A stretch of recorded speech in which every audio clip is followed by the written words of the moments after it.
جب ہر در بند لگے، دل گھبرا جائے، تو نبی پاک صلی اللہ علیہ وسلم کی زبان سے نکلا ایک ذکر جس نے حالات بدل دیے: یا حیو، اے ہمیشہ زندہ رہنے والے، یا قیوم، ہے ہمیشہ قائم و دائم رہنے والے رب، برحمتی کا استغیث، تیری خاص رحمت کے ساتھ میں مدد طلب کرتا ہوں۔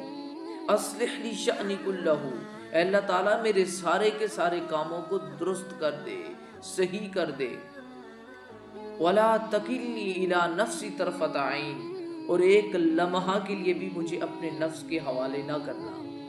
اس دعا کے اندر ایک جملہ ایسا ہے جو دل دہلا دیتا ہے کہ ولا تکلنی الی نفسی طرفۃ عین، کہ ایک لمحہ، ایک سیکنڈ کے لیے بھی اللہ تعالیٰ مجھے اپنے نفس کے حوالے نہ کرنا۔